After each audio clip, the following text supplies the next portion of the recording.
Hello everybody, I'm here in beautiful Denver, Colorado, and I am sitting in my cousin's car right now, riding solo because she's working at home and couldn't join me. So this is my last day here in Colorado. I've been here for the weekend, and I decided to go roam around downtown. I saw some nice little coffee shops, some really cool bookstores, some cafes, and of course, record shops. There are two record shops that I went to. There's Wax Trax Records and Twist and Shout Records, both of which are located about a mile apart from one another. But if you're ever in the Denver area, I have to say I highly recommend going there. Wax Trax is very independent, real indie record shop. It reminds me a lot of Amoeba, actually. And then Twist and Shout is a more modern record shop, but it's still really cool. They have a huge selection of stuff, vinyls, CDs. They have a bunch of different books, too. A lot of stuff that I was very tempted to buy, but I figured I spent so much money on music, I probably shouldn't. And there's also toys there. They're both just really cool shops, so highly recommended. And with that being said, I have purchased quite a bit of music from both shops, so let's show off what I got here. First in the bag is a Tool record. This is Ænima. This is the record before Lateralis. So I have Lateralis, and I love that record to death. And actually, when I was driving to the Airport Express to come here, Stinkfist was on the radio, and I had only heard that song maybe once or twice, long time ago, but it was really cool, and I just figured I should get this record because I do love Tool, and I love A Perfect Circle also, which is somewhat similar, but it's a bit of a more alternative rock sound, but I love Tool, and this is a great record. I was listening to this on the drive over here, and I'm excited to hear more of it. And also the artwork is really cool. You can't really see it, but it's awesome. Anyways, next up on the list is a Nick Cave and the Bad Seeds album. Now, in a past video, I talked about getting another record of his. It was the first record I'd ever gotten because I had no idea where to start with his stuff. But upon doing a bit more research on this guy, I found that this is his most accessible and probably his most well-known record. It's made a bunch of albums you should listen to before you die lists, so that definitely made me want to listen to more. And I really did like the record I have, No More Shall We Part, I think is what it's called. I like that a lot, and if it's anything like this, then I'm sure I'll dig it. And that's all I got to say about that one. Next up is a Joni Mitchell record.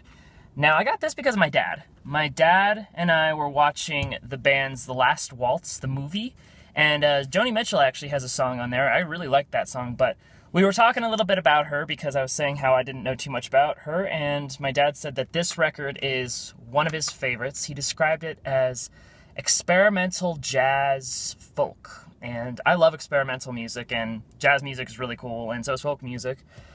And so, I mean, I trust my dad. I take his word for his music selection. So, got it for him and I to listen to and to get more into Joni Mitchell. So this should be a really fun listen.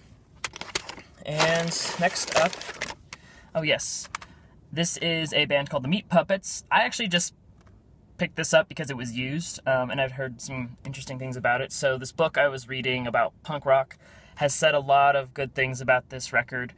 These guys supposedly are one of the innovators of the cowpunk genre, so mixing country music and punk rock together, which not a lot of punk rock bands I've heard have been able to do it well, but these are one of the guys that have successfully done it.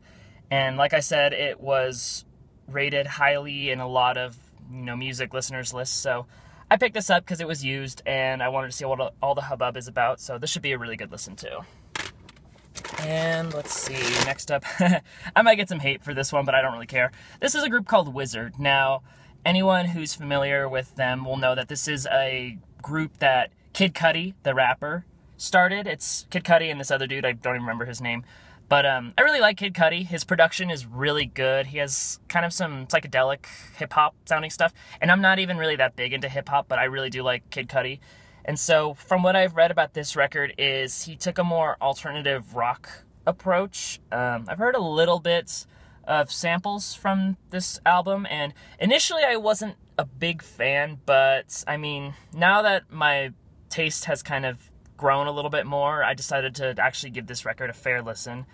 One thing I found interesting is there's a rendition of Where Did You Sleep Last Night, which Nirvana covered in their acoustic album, and this real old blues guy, I can't even, Leadbelly is his name. Leadbelly, this old folk blues guy, covered it, so it's kind of a standard for folk music. I can't even say it because it's a tongue twister, but seeing as these guys did it, I'm sure it'll be really interesting, and hopefully it's as kind of psychedelic-y as Kid Cudi's stuff was, so this should be a pretty interesting listen.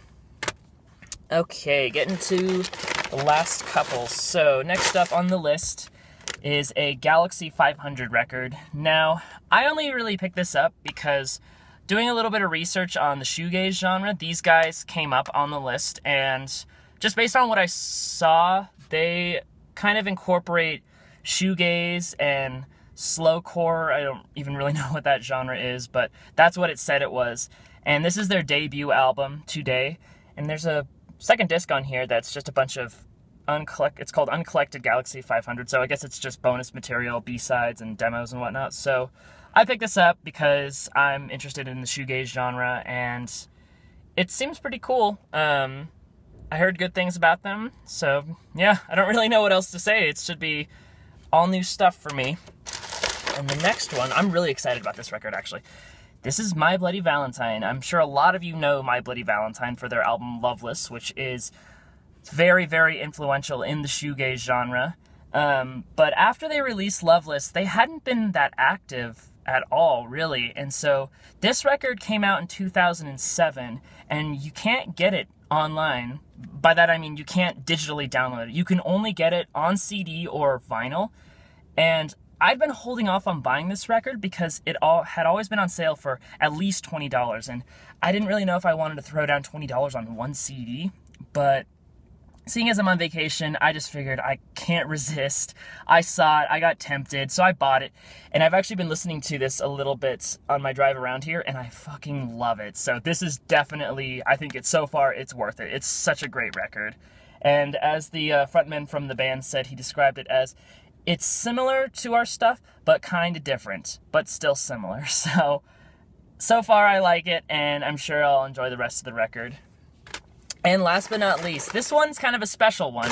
So I don't know a single thing about this band. This is a band called Planes Mistaken for Stars. Now the only reason I picked out this record is because they're local, and at Wax Trax I was talking to one of the employees there, and I asked her, what's something unique that I can pick up here in Colorado so I can take home to California? And she guided me to their local section, and she asked me what I liked, which was hard because I like a lot of stuff. But she said she liked this band a lot, and I like the name of it. That's part of the reason why I picked up the record. Planes Mistaken for Stars sounded cool. And then the other part I picked up this record is for the cover.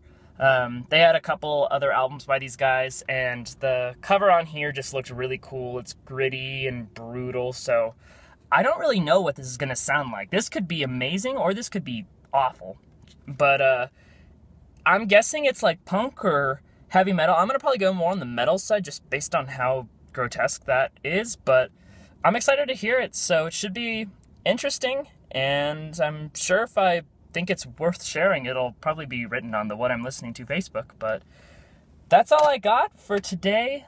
I'm going to go home, get on a plane, and get back to California, as sad as that is. But to those living in my neck of the woods, I'll see you at home, and I'll keep y'all posted.